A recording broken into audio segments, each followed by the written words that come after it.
Hello दोस्तों, नमस्कार। सभी एंटरटेनमेंट में आपका स्वागत है। हम आपको बता दें कि देखिए, खेसारी फैंस को भड़काने के लिए, खेसारी लाल यादव जी को भड़काने के लिए पवन सिंह के फैंस ने क्या जवाब दिए हैं खेसारी लाल यादव जी के बारे में। देखिए क्या टारगेट करके गाया है। और उसी दौरान देखिए खेसारी फैंस भी कम नहीं है। खेसारी फैंस भी जवाब के तौर पर पवन सिंह के कैसे रिलाई किया है। आप लोग देखिए पूरा वीडियो, फिर हमें बताइए कैसा लगा।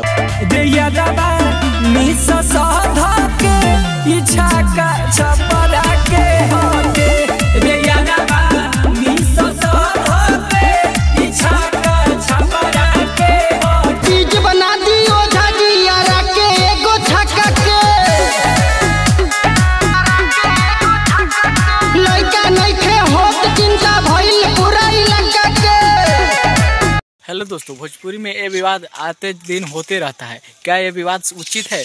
भोजपुरी में रहने वाले सिंगरों को क्या आप कमेंट में जरूर बताइए भाई लोग, या उचित है या अनुचित है।